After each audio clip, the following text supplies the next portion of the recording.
Hello, everyone, and welcome to this new module. In this module, we are going to take Claude Code to the next level. We are going to understand how to structure our Claude.md file. We'll also learn how to perform context management.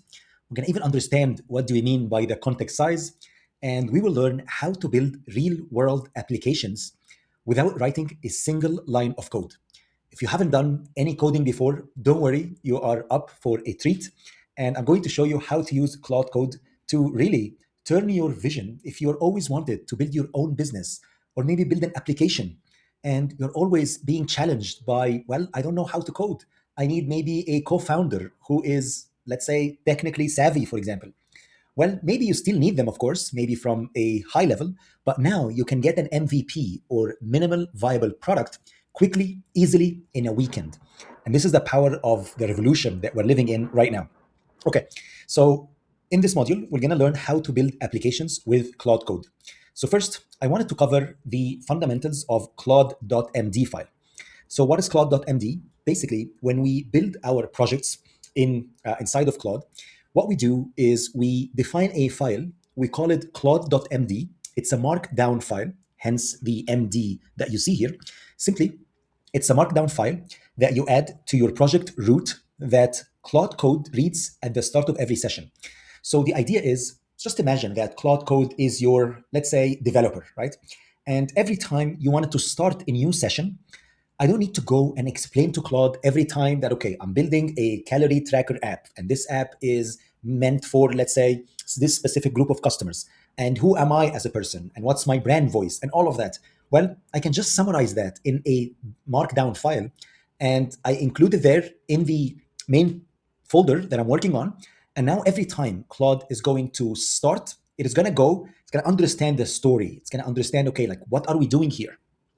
So think of it as the permanent briefing note. Claude shows up knowing your project without you repeating yourself every time. So the idea here is that this is a sample Claude.md file. And please note that you can think of this as based on your project. You need to go and spend time to customize it, to build the story for you. Just imagine you have, let's say, a developer who came and joined your company. You need to tell them, okay, what do we do? What is going on in here? What are the general frameworks that we use? What Python, for example, let's say version that we use as well. And this is simply the idea here. So let's assume that I have, let's say, an AI finance agent. And this is the example. What we do is we say, okay, what this is, it's a Python-based AI agent that analyzes financial statements and generate reports. Here is my tech stack. I use Python, I use Pandas, I use Y Finance to get Yahoo Finance data, and I also use, let's say, Matplotlib data visualization library. Don't worry about that if you are not a developer, but this is the idea. You just prep Claude Code with the tech stack that we're using here. We also specifying what Python version as well that we're running. What you do as well is you say, okay, Anthropic Claude API, this is going to be Claude Sonnet 4.6 model.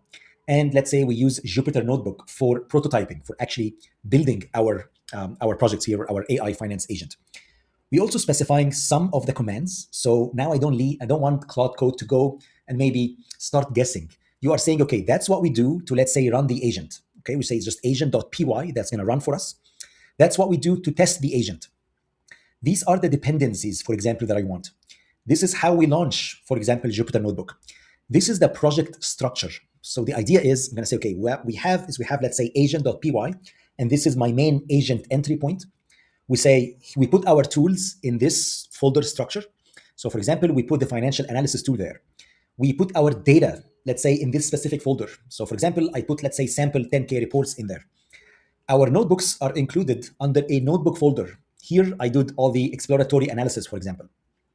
And all the tests, I put it in that folder. And again, depends on your folder structure. You can structure your Claude.md file based on your project.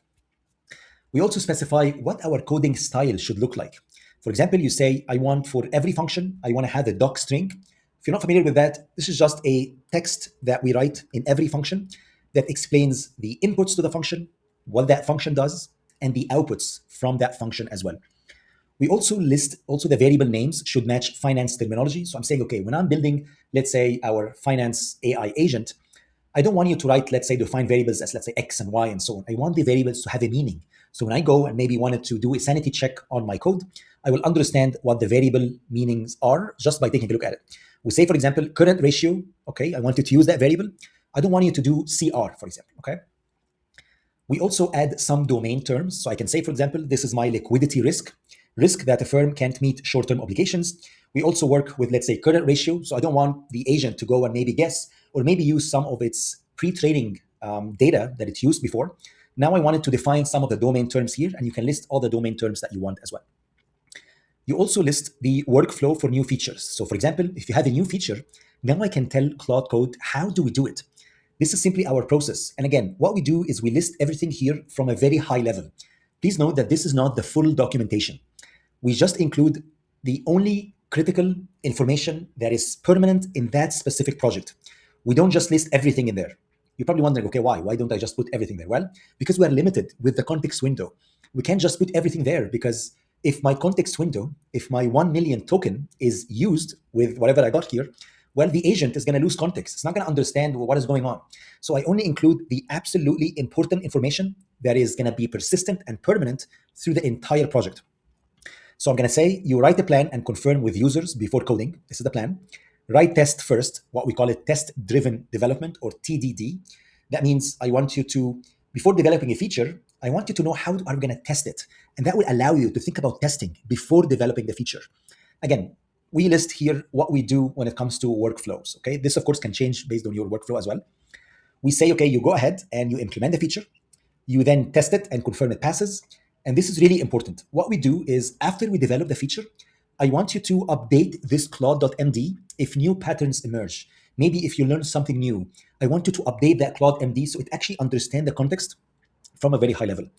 And here I'm going to say, okay, don't touch. Okay, so I don't want you to update or maybe mess around with the raw data. So never modify that. And please here, never ever use my API keys. And please note that I put all the API keys in a .env file. And I'm going to show you how do we set that up and so on. But here I'm saying, please don't print these because if they are leaked somewhere, well, I'm screwed, right? Because, well, you will end up with a massive bill.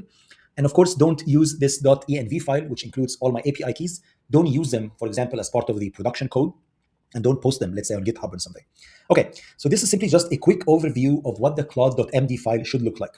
Okay, when it comes to best practices, think of Claude.md as our AI onboarding. It's not a wiki. It's a high signal, low noise, short and stable. So best practices, what to do? Well, you keep it under 200 lines. You include your key commands. So I say I run or test, for example. You add domain-specific terms your project uses. For example, I included some finance terms here as an example. You define your preferred workflow. So this is my preferred workflow, for example, here that I use, and it's going to be consistent across the entire project. And then you update the Claude.md file when new patterns emerge. What not to do, dump everything in there because, as I mentioned, it's going to eat up the entire context window that you have. Write instructions that maybe sometimes apply. Well, like just imagine every time you are going to start the project, Claude.md file is going to be read. So if you think maybe that some patterns might be used in certain areas of the project and maybe not used otherwise, well, don't dump it in Claude.md because this is going to be enforceable across the entire project. I don't want it to grow into a long document because, again, it's going to eat up the context window. I want to repeat what Claude can already infer from the code and use it as a running, let's say, checklist or a task tracker. We don't do that, okay? All right, with that, that's pretty much all I have for this quick video. I hope you enjoyed it.